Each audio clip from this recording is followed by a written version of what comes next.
Há quase 10 dias, jovens de uma universidade se encontraram para orar e não pararam mais. Ouça essa narrativa do pastor Aquino para você entender melhor o que é o avivamento Asbury. Para quem não sabe, Asbury não é uma cidade, é uma universidade que fica no estado de Kentucky, numa cidadezinha bem pequenininha. E essa universidade tem centenas e centenas de alunos, cristãos e não cristãos. E também nessa universidade eles têm um seminário muito bem conceituado, muito histórico. Eles já viveram um avivamento em 1970 nesse mesmo lugar, nessa mesma capela. Quem também deu a sua opinião sobre o avivamento foi o pastor Augustus Nicodemos, e isso você vai ver agora. E aí, pessoal, tudo bem com você? Se você quer ficar por dentro de tudo o que acontece no meio gospel e também na grande mídia, é preciso que você se inscreva em nosso canal e, quando ativar o sininho, coloque para receber todas as nossas notificações.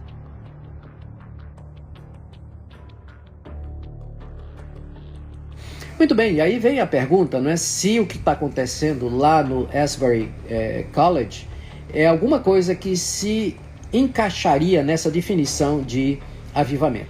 Para aqueles irmãos que acham que avivamento tem a ver com línguas, sinais, prodígios e coisas do tipo, então o que está acontecendo lá não é um avivamento, porque não tem nada disso, por enquanto, acontecendo lá. Mas tem essas coisas aí que eu mencionei. A pregação da palavra, há arrependimento, há oração, a confissão de pecados, há testemunhos de pessoas dizendo que se converteram e muita gente se convertendo e mudando de vida, né, dizendo isso. Então eu creio que é seguro a gente dizer que pelas evidências até agora, o que está acontecendo em Asbury parece ser um avivamento genuíno se comparado com os demais avivamentos históricos que já foram mencionados, porque lá se percebe essas coisas que eu acabei de mencionar. Pode ser emocionalismo? Claro, não seria a primeira vez que pessoas confundem emocionalismo com uma obra genuína do Espírito Santo. E é compreensível, porque nós somos religiosos por natureza, nós somos feitos para andar com Deus, para adorar a Deus. Nós somos seres religiosos, nós vivemos coram Deo, diante de Deus, quer creiamos nele ou não. Então há uma tendência, o coração humano ele pode produzir emoções religiosas sem que isso seja uma obra do Espírito Santo.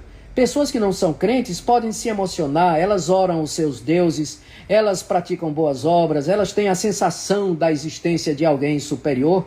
Então, a gente precisa ter cuidado, porque existe sim a possibilidade de que as emoções, elas não procedam, os sentimentos religiosos, eles não procedam de uma obra legítima do Espírito Santo no coração da pessoa, ou de uma igreja, ou numa região, mas é o resultado da religiosidade humana. E aí a pergunta, não é como então a gente pode saber? Eu creio que a resposta está naquilo que Jesus disse, né? Pelo fruto conhecereis. Já que uma das características principais do avivamento espiritual é a santificação, é a mudança de vida, e a mudança de vida só pode ser percebida e aferida com algum tempo, eu creio que a resposta definitiva a essa questão, se o que está acontecendo em Asbury é realmente um avivamento da mesma categoria dos reavivamentos espirituais, do segundo grande avivamento na Inglaterra, avivamento nas 13 colônias e tudo mais, só o tempo vai poder dizer. Nós esperamos, né, na expectativa, com muita alegria, que esse fruto apareça, porque até agora todos os sinais apontam para que se trate de um verdadeiro mover do Espírito de Deus, mudando o coração, transformando vidas, trazendo glória para a pessoa do Senhor Jesus Cristo e assim avançando o reino de Deus no mundo. Alguém me perguntou, se alguém comentou que poderia ser uma catarse coletiva, né? Catarse coletiva é quando várias pessoas se apoiam, conversam entre si e desabafam umas com as outras com o fim de encontrar paz, tranquilidade e leveza, né, para os seus corações. Eu não acho que o que está acontecendo lá é uma catarse coletiva, né, algo só de natureza emocional. Eu creio que primariamente é alguma coisa de natureza espiritual. As pessoas estão lá buscando reconciliação com Deus e reconciliação com o próximo. O resultado disso é leveza de alma, é paz, é alegria, é êxtase, é júbilo. e que você pode chamar, se quiser, de catástrofe, mas em si eu não creio que é um fenômeno apenas psicológico, pelos sinais que eu já demonstrei e que eu já vi aqui. Para você que está chegando agora, eu estou avisando, né? Eu vou repetir o aviso que eu dei no início, de que eu desativei os comentários. O motivo é óbvio, né? O assunto é polêmico, muita gente pensa muita coisa a respeito disso, e o comentário ia virar uma verdadeira batalha, né? Eu sei como é isso. Então desativei, mas você pode fazer sua pergunta ali no balãozinho de perguntas. E agora eu vou tentar começar a responder algumas perguntas, porque eu não queria me demorar muito, né? Não queria me demorar muito aqui nessa noite. Então vamos ver algumas perguntas aqui. Então, tem uma pergunta aqui do David Tenório. Devemos conclamar a igreja no Brasil para orar por isso também? Sim, eu creio que sim, não é? Nós podemos orar por um avivamento. Na verdade, eu já venho orando. Eu sei que tem muitas outras pessoas que já vêm orando há bastante tempo por isso, por um legítimo avivamento espiritual.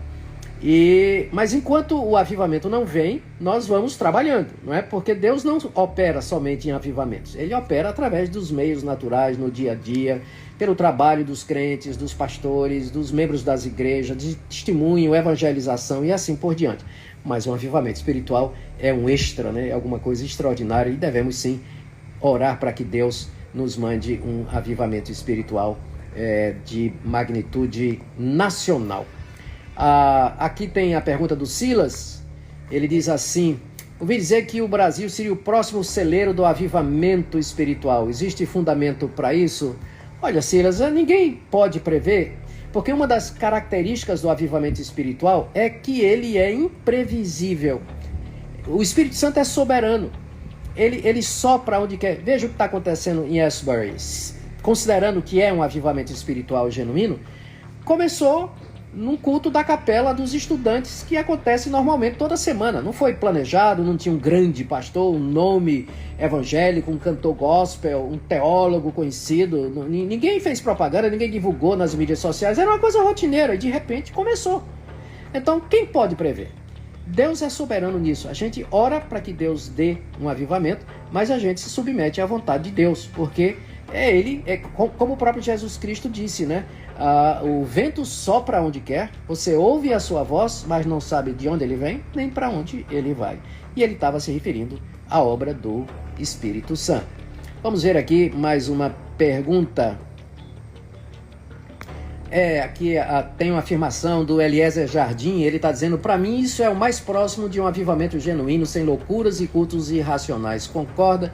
Concordo sim, Eliezer, até agora, pelo que a gente tem visto e ouvido, e eu espero que permaneça assim, tem tudo para ser um verdadeiro avivamento espiritual, sem aquelas loucuras e absurdos que as pessoas associam à ação do Espírito Santo de Deus. Aqui tem uma pergunta da Rosiane: podemos pressupor que o avivamento seria uma evidência para a volta de Cristo, né? Porque eu não estou conseguindo ler aqui. Olha, Rosiane, eu creio que antes da vinda do Senhor Jesus, duas coisas vão estar acontecendo. Lembra que Jesus Cristo disse que o amor de muitos haveria de esfriar. Então é o oposto de um avivamento. Então eu creio na apostasia. Antes da vinda de Cristo, a igreja, uma grande parte da igreja vai apostatar, vai abandonar a verdadeira fé, vai esfriar no amor. Mas também Jesus disse que o evangelho seria pregado em todo o mundo, o que pressupõe uma igreja avivada. Então você vai ter as duas coisas: uma parte da cristandade apóstata e uma parte avivada pregando o evangelho. Então, avivamentos espirituais, eles apontam para a futura vinda do Senhor Jesus Cristo, mas nós não podemos usá-los para marcar data, dizer assim: olha, está tendo um grande avivamento lá em Asbury, então Jesus vai voltar logo. Nós não podemos fazer isso, não é? Nós não sabemos quantos avivamentos ainda o Senhor vai nos dar até a vinda dele, tá bem? Eu estou tentando aqui ver uma outra pergunta, mas está complicado aqui. Achei aqui. Vocês me perdoem, nem sempre eu consigo acertar. Tenho aqui uma pergunta da Raquel Gomes: só poderemos atestar que é um avivamento após alguns anos? Eu não diria alguns anos, né? Apesar de que eu sou um leitor da história dos avivamentos, e eu já li que em vários dos avivamentos, as pessoas que estavam passando pelo avivamento não percebiam que era um avivamento espiritual. Só perceberam que era um avivamento espiritual depois. E mesmo assim, porque pessoas de fora disseram, olha, isso que está acontecendo com vocês é um avivamento espiritual.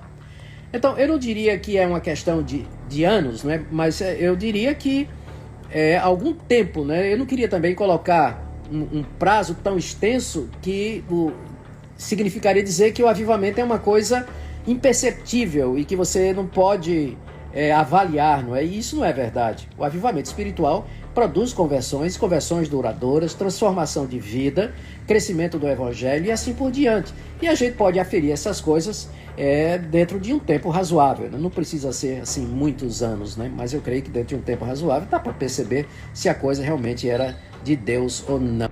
Agora a pergunta é para você. Você acredita nesse avivamento Asbury? Você acredita que esse é verdadeiramente o derramado do Espírito? Ou você acha que é puro emocionalismo?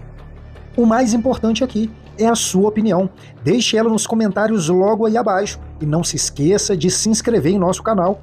Dê um toque no botão curtir para nos apoiar. E eu estou esperando você aqui no próximo vídeo.